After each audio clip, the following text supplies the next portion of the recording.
ये इतिहास रहा है कि देश को समाज हित में, देश के हित में किसी को इस देश के लोगों ने बलिदान दिया है। मेरे पिताजी सेना में सूबेदार रहे, मेजर भी रहे और उन्होंने भी बलिदान दिया था देश के लिए, उनको आज हम समाज के लिए, अपने समाज को हितों के लिए छोटे छोटे बातों को बलिदान तो करना ही पड़ेगा। आपने देखा होगा, मैं 3 दिन से दिल्ली में था और दिल्ली में शीर्ष नेतृत्व से बात हुई और पूरा अपने समाज को भरोसा दिलाता हूं कि जो आज उपचुनाव में हमने चुनाव न लड़कर लोग कह रहे हैं कि छोड़ दिया, भाग गया, बिक गया, बेच दिया, तमाम तरह के आरोप विपक्ष लगा रहे हैं। हमारे लोगों के अशिक्षा का लाभ उठा रहे हैं, जिन्होंने उनको सुख से या समृद्धि से, विकास से कोसों दूर रखा। ऐसे लोग आज के दिन में कम से कम ये ट्वीट कर रहे हैं कि मेरा एक विचारधारा रहा कि हमेशा जीत चाहिए, सीट नहीं जीत चाहिए, मेरा एक विचारधारा रहे और उस जीत के सहारे हम जो है समाज को कुछ दे सकते हैं। उस जीत की देन रही है कि 2017 में मैं चुनाव लड़ा था और कांग्रेस, सपा, बसपा को उत्तर प्रदेश से हटना पड़ा, सत्ता से दूर करना पड़ा। जो एक इतिहास था, ये लाओ, उनको लाओ, उनको लाओ, ये हटाओ। 2018 का भी इतिहास आपने देखा, 2019 में ऐतिहासिक जीत देखा, 2022 में ऐतिहासिक जीत देखा। उस जीत की देन है कि डॉक्टर संजय जैसा एक गांव में रहने वाला, एक नदी के किनारे, जंगल के किनारे रहने वाला व्यक्ति अपने समाज की वकालत करने का अवसर जो राष्ट्रपति तक हो, चाहे प्रधानमंत्री तक, चाहे गृह मंत्री तक हो, चाहे राष्ट्रीय अध्यक्ष हो, मुख्यमंत्री तक हो और आज के बीच में कैबिनेट में बैठकर हो। आज कम से कम इस उपचुनाव में जीत चाहिए। हम अपने को सौभाग्यशाली हूं कि कम से कम हमारे इस मंत्र को विपक्ष के लोग भी ट्वीट कर रहे हैं कि नहीं, जीत चाहिए, सीट नहीं चाहिए। तो देश की कांग्रेस उत्तर प्रदेश में, जो देश की बड़ी पार्टी रही कभी, आज भी विपक्ष के रूप में, पार्टी के रूप में है, वो भी कह रही है कि नहीं, हमें जीत चाहिए, सीट नहीं चाहिए। तो मैं तो एक त्रेता में भगवान राम के निषाद राज के वंशज हूं, जो किस तरीके से गले लगाया था, उस रावण पर जीत प्राप्त करने के लिए उन्होंने अपने को, आपने देखा होगा, सेना भी दिया था, गंगा पार करके जीत भी दिया था और जीत लेने के बाद आप देखो सुख का राज आया था। तो सुख, शांति चाहिए, फिर से निषादों का हक चाहिए। उसके लिए हम जीत के लिए आए हैं। हमने भी दिल्ली में बैठक हुई और मैंने उनसे बता दिया कि जीत के लिए एक ही है कि हमारे समाज के लोग जो है एक तरीके से थोड़ा गुस्से में है। उनका एक कांग्रेस ने, सपा, बसपा ने इनके आरक्षण के मुद्दे को लटकाए रखा और हम लोग भी आए और यहाँ भी अभी तो केंद्र राज्य में सरकार है, यहाँ नहीं हुआ। मैं बधाई दूंगा राष्ट्रीय अध्यक्ष को।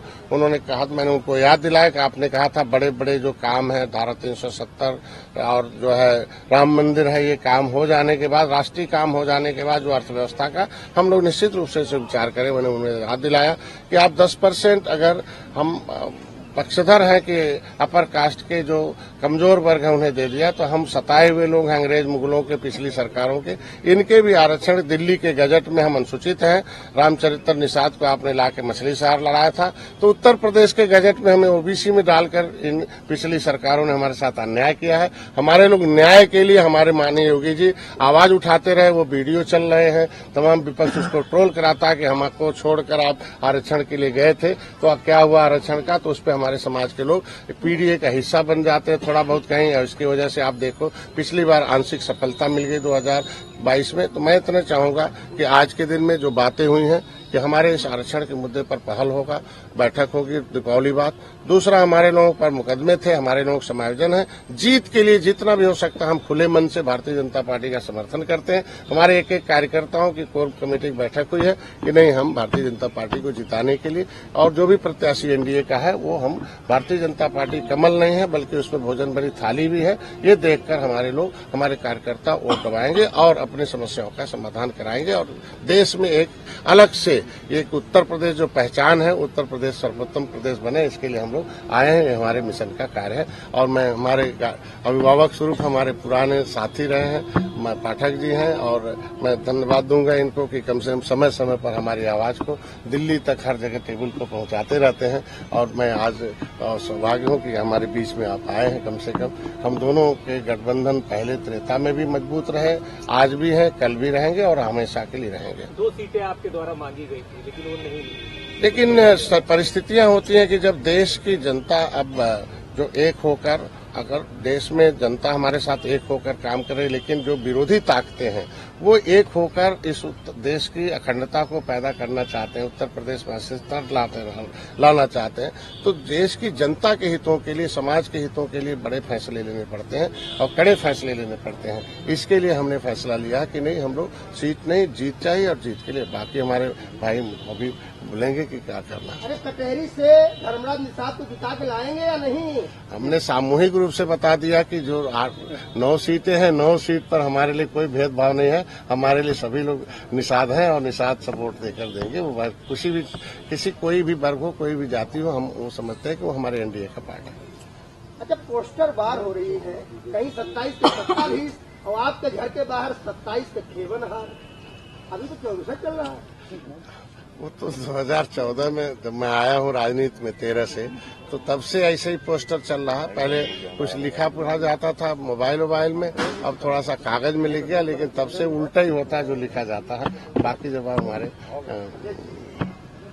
सबसे पहले मैं आभार प्रकट करूंगा अपने मित्र निषाद पार्टी के राष्ट्रीय अध्यक्ष डॉक्टर संजय निषाद जी का, उनकी पूरी राष्ट्रीय कार्यकारिणी का, राष्ट्रीय पदाधिकारियों का, अपने पूर्व सांसद प्रवीण निषाद जी का, अपने सभी निषाद पार्टी के सभी वरिष्ठ नेताओं का, कार्यकर्ताओं का, कि उन्होंने गठबंधन धर्म का पालन करते हुए भारतीय जनता पार्टी के साथ लगातार कंधे से कंधा मिलाकर पूरे प्रदेश में, पूरे देश में काम कर रहे हैं। डॉक्टर संजय निषाद जी हमारे मित्र हैं और हम लोग पढ़ाई के दिनों के साथी हैं। डॉक्टर संजय निषाद जी ने जमीन से उठ करके उत्तर प्रदेश में और देश में अपनी मेहनत के बलबूते एक बड़ा मुकाम हासिल किया है। सबसे पहले मैं डॉक्टर संजय निषाद जी का बहुत बहुत अभिनंदन करता हूं, इनका आभार प्रकट करता हूं। भारतीय जनता पार्टी और निषाद पार्टी का गठबंधन जो पूरी तरह से पूरे प्रदेश में बूथ स्तर तक कार्यकर्ताओं के साथ धरातल पर उतर चुका है।